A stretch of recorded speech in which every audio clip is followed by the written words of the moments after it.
Hello everyone, welcome back to my channel Lotus Fiction. कैसे हैं आप सब गाइस? चलिए हम लोग अपनी स्टोरी को स्टार्ट करते हैं। अब तक हमने देखा था कि वांगजी को उसके पेरेंट्स दूसरे सिटी जाने के लिए कह देते हैं। शिचैन गा यहाँ पर वांगजी को बहुत डांट भी लगाते हैं। अब हमें सीन दिखाया जाता है मेट्रो स्टेशन का, जहाँ पर वांगजी की पूरी फैमिली उसे सी ऑफ करने के लिए आई थी। वांगजी के फादर बिल्कुल भी नहीं चाहते थे कि वांगजी किसी प्रॉब्लम में फंसे, और शिचैन गा जो अपने इस लिटिल डेविल ओमेगा ब्रदर को प्रोटेक्ट करने में कभी कोई कमी नहीं छोड़ते थे, वो उससे अभी भी डांटते हुए कह रहे थे, शहर में जाके कोई भी बेवकूफ़ी मत करना तुम वांगजी। अगर वहाँ से मुझे तुम्हारी शिकायत मिली तो मैं तुम्हारी टांगें तोड़ दूँगा, और सच में तुम चलने फिरने के लिए बिल्कुल भी कैपेबल नहीं बचोगे।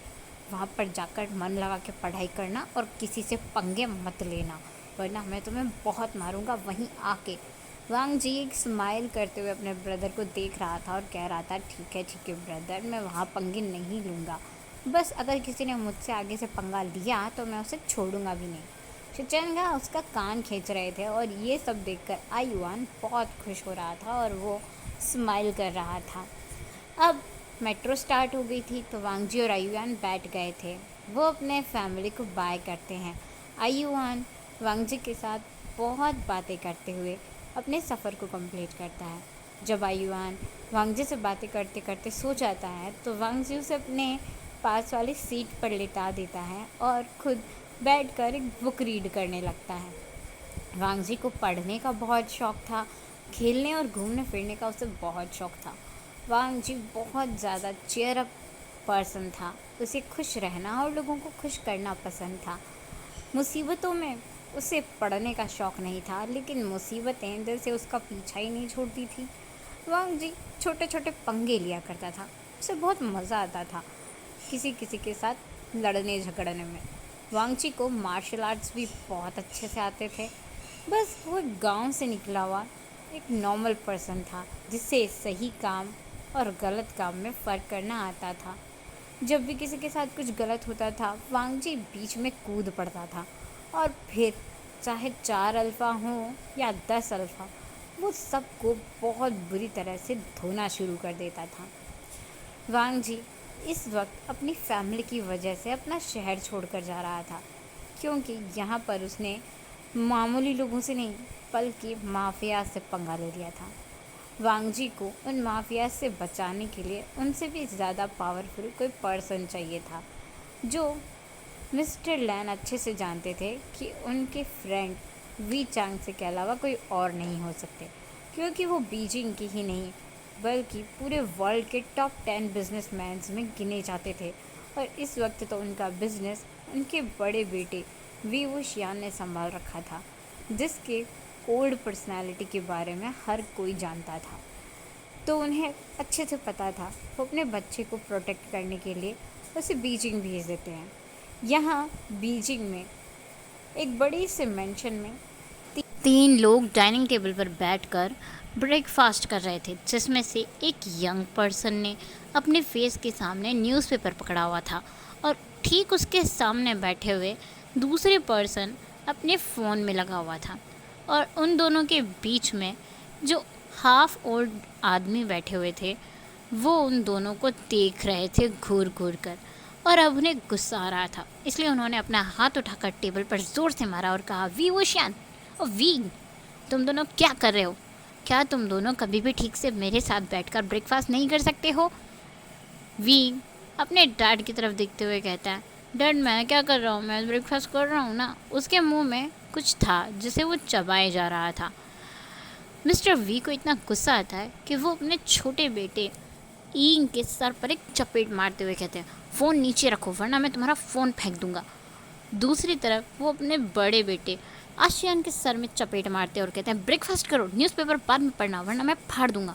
वी वुशियान अपने डैड को देखकर फेसेस बनाता है, और अपना न्यूज़पेपर रखने के बाद वो अपना ब्रेकफास्ट करना स्टार्ट कर देता है।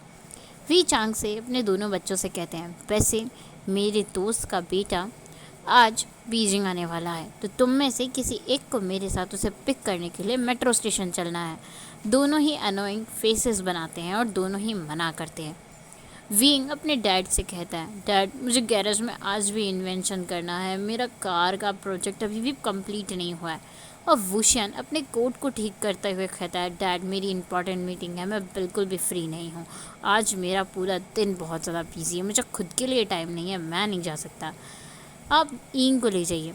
ईंग जो कह रहा है, डैड मैंने बोला तो सही। तभी वी चांग से फिर से टेबल पर अपना हाथ पटकते हुए कहते हैं, ईंग अगर तुम मेरे साथ नहीं गए ना तो मैं तुम्हारे गैरेज को आग लगा दूंगी, समझे तुम?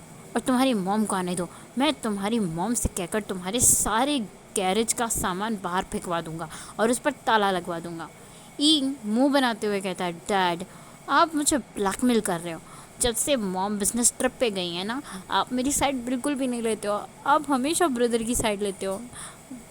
वी चांग से कहते हैं, तुम मेरे साथ चल रहे हो, ये फाइनल है। तभी शू यांग जो विंग का बेस्ट फ्रेंड ज़्यादा मैनेजर और उसका बिजनेस पार्टनर जो चाहे आप समझ सकते हैं वहाँ आता है और विंग से कहता है, बॉस चलना है, मीटिंग का टाइम हो रहा है, हमारे पास बस आधा घंटा बचा है। विंग डाइनिंग टेबल से उठता है और कहता है, बाय डैड, बाय विंग, मैं तुमसे शाम को मिलता हूँ, मुझे अभी बहुत इंपॉर्टेंट मीटिंग में जाना है।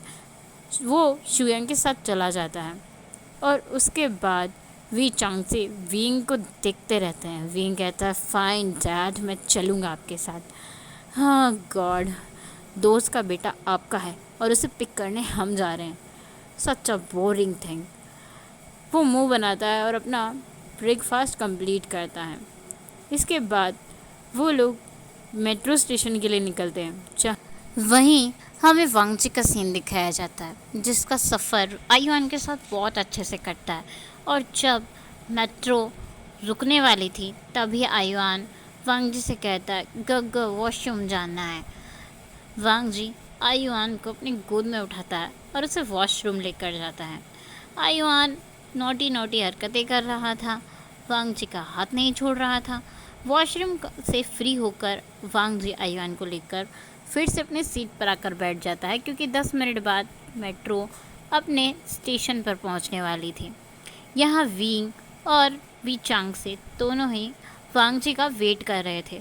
विंग आधे घंटे से खड़ा था और वो अजीब अजीब मुँह बना रहा था, अपने डेड को देख रहा था और कभी अपनी कार में गाने बजा रहा था। यहाँ पर विंग अब अपने डैड की तरफ देखते हुए गाना गाना शुरू करता है, इंतहा हो गई इंतज़ार की, ला ला ला ला ला आए ना कुछ खबर डैड के मेहमान की। जैसे ही विंग के मुंह से ये लाइन निकलती है, वी चांग से उसे घूर कर देखते हुए कहते हैं, विंग मुझे ताना मारना बंद करो और चुपचाप अपना मुंह बंद करके यहाँ बैठे रहो, वरना आज के बाद से मैं तुमसे तुम्हारे सारे गैजेट्स छीन लूँगा और अपने गैराज को तो तुम टाटा बाय बाय बोल देना। विंग फिर से मुंह बनाता है और कहता है, डैड कितना अनोइंग है, ये कितना टाइम लग रहा है उस ओमेगा को आने में। वी चांग से कहते हैं, विंग उसके पंख नहीं है जो वो खुद से उड़ के आएगा, मेट्रो में आ रहा है ना तो मेट्रो जब आएगी तभी आएगी, बैठे रहो। विंग कहता है, डैड आप इतना जल्दी मुझे क्यों लेकर आए, हम लोग थोड़ा लेट भी तो आ सकते थे। वी चांग से कहते हैं, तुम उसे नहीं जानते, वो तुम्हें नहीं जानता, तुम कैसे उसे पहचानते? और हाँ, आधा घंटा तुम किसी का वेट कर लोगे तो तुम बूढ़े नहीं हो जाओगे। विंग चुप करके बैठ जाता है क्योंकि उसे पता था वो एक बार रो धोकर अपनी मदर को तो मना सकता था पर अपने डैड से तो वो ज़िदबाजी में जीत नहीं सकता है। विंग वहाँ बैठा रहता है और कहता रहता है, डैड बहुत गर्मी लग रही है। उसके डैड कहते हैं, जूस पी लो, ठंडा पी लो, कुछ खाना है तो खा लो, बट यहीं बैठे रहो। विंग सच में अपनी कार में बैठा रहता है और फाइनली मेट्रो स्टेशन पर अनाउंसमेंट हो जाती है और विंग और उसके डैड निकलकर अब वांगजी को लेने पहुंचते हैं। मिस्टर वी चांग से कहते हैं, विंग जाओ ज़रा देखो तो इसी मेट्रो के अंदर आया होगा वांगजी, उसके साथ एक बच्चा भी है, और हाँ ध्यान से देखना। विंग जाता है वांगजी को ढूंढने। विंग को बिल्कुल भी नहीं पता था वांगजी दिखता कैसा है, बस उसे इतना पता था कि वांगजी ने ब्लैक कलर के ड्रोप्स पहने हैं जो उसके फादर ने उसे बताए थे। इधर वांगजी विंग के सामने से ही निकल जाता है अपना बैग लेकर और आयुआन जो कि उसके गोद में सो गया था, वांगजी ने उसे अपने शोल्डर पर कैरी किया हुआ था और अपने कोट से कवर किया हुआ था। विंग को ये पता ही नहीं चला कि उसके सामने से कब एक पर्सन निकल गया। वांग जी थोड़ा आगे जाकर खड़ा होता है और वो आयुआन को अपने गोद से, अपने कोट से बाहर निकालता है और उसे देखने लगता है। वी चांग से, जो वांग जी को देखकर ये पहचान गए थे, उन्होंने वांग जी के पास आकर कहा, बेटा वांग जी, क्या तुम्हें बीइंग नहीं दिखा? मैंने तो उसे भेजा था ना तुम्हें पिक करने, और तुम अकेले इतना सामान पकड़ कर आए हो। वांग जी अंकल को ग्रीट करते हुए कहता है, कोई बात नहीं अंकल, वैसे भी वो मुझे नहीं जानते, मैं उन्हें नहीं जानता, हम दोनों एक दूसरे को नहीं जानते तो पहचानेंगे कैसे? क्या पता वो मुझे पिक करने आए हों और उन्होंने मुझे पहचाना ना हो और मैंने भी उन्हें ना पहचाना हो, तो फिर हो सकता है ना ऐसा। वांग जी इतना बोल रहा था कि वी चांग से उसे इतना बोलते हुए देखकर स्माइल करते और कहते हैं, सांस तो ले लो वांग जी। तभी विंग पीछे से मुंह बनाते हुए आता है और कहता है, डैड आपके फ्रेंड का लड़का मुझे कहीं भी नहीं दिखा, सो बोरिंग में पूरा मेट्रो स्टेशन घूम कर आ गया, पूरी मेट्रो देख के आ गया। तभी विंग चांग से उसे कहते, यहाँ खड़ा है तुम्हारे सामने। अरे पर इसके हाथ में तो कोई बच्चा था ही नहीं, आपने तो कहा था इसके साथ बच्चा भी है। वांग जी विंग की तरफ देखकर कहता है, यहाँ है। आयुआन वांग जी के शोल्डर पर सो रहा था और वांग जी ने उसे अपने ब्लैक कलर के कॉर्ड से कवर कर रखा था। वांग जी ने अपने विलेज का ही ट्रेडिशनल ड्रेस पहना हुआ था, इसलिए विंग को ये पता नहीं चला कि वांग जी ने अपने शोल्डर पर किसी बेबी को कैरी किया हुआ है। विंग ऊपर से नीचे तक वांग जी को दिखता है और कहता है, तुम सच में पढ़े लिखे हो और चोंगचिंग से ही आए हो ना? ये कैसे कपड़े पहने हैं तुमने? ऐसे कपड़े तो हम लोग यहाँ के ट्रेडिशनल वेडिंग्स में भी नहीं पहन के जाते हैं। वांग जी को गुस्सा आता है। तभी वी चांग से अपने बेटे विंग के पैर पर पैर मारते और कहते, चुप करो तुम। वो ऐसे भी वो चोंगचिंग से नहीं, बल्कि चोंगचिंग के पास के एक नॉर्मल गांव से आया है, मेरे गांव से आया है, जहाँ से मैं आता हूँ, समझे? तुम इसकी नहीं, मेरी और मेरे गांव की भी इंसल्ट कर रहे हो। विंग अपने मुंह पर हाथ रख लेता है और एकदम चुप हो जाता है। वांग जी जिसे गुस्सा आया था, पर वो कुछ भी नहीं बोल पाता, क्योंकि विंग था ही इतना वेल ड्रेस्ड और सूट बूट में कि वांग जी उसके सामने खुद को थोड़ा सा एम्बेरस फील कर रहा था। और अब वांग जी सोच रहा था कि उसने कुछ अच्छे से शॉपिंग कर ली होती यहाँ आने से पहले, तो भी उसे एम्बेरस नहीं होना पड़ता। वी चांग से विंग से कहते हैं, वांग जी का सामान लेकर आओ और कार में रखो और जल्दी से, हम लोग को घर भी पहुंचना है। वांग जी जो विंग को देखता है और वहाँ से चला जाता है। विंग जो सामान उठाते हुए कहते हैं, वाओ ग्रेट, मुझे कूली बना दिया है मेरे डैड ने, इतने अच्छे ड्रेस में मैं और इस छोटे से बैग को कैरी कर रहा हूँ। अच्छा है विंग, अच्छा है। डैड मॉम को आने दो, मैं आपसे रिवेंज लेके रहूँगा। अगर मैंने मॉम से आपकी शिकायत नहीं लगाई ना, तो मेरा नाम भी विंग नहीं। विंग बड़बड़ाता हुआ सामान उठाता है और ले जाकर कार की डिक्की में रखता है, फिर आकर बैठता है और कार लेकर घर पहुंचता है।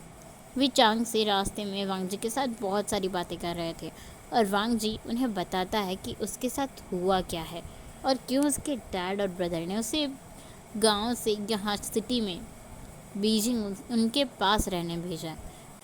वांग जी अब वी मैंशन पहुँच चुका था। मिस्टर वी वांग जी को रूम दिखा देते हैं और वांग जी आयुआन को अपने रूम में लिटा देता है बेड पर, क्योंकि आयुआन बहुत थक गया था। अब वांग जी खुद भी वॉशरूम में चला जाता है रेडी होने के लिए। वी अपने रूम में जाकर थोड़ा रेस्ट करता है और उसके बाद वो अपने गैरेज में चला जाता है अपनी एक बाइक को मॉडिफाई करने। लंच का जैसे ही टाइम होता है, एक सर्वेंट विंग को और दूसरा सर्वेंट वांग जी को उसके रूम में बुलाने जाता है।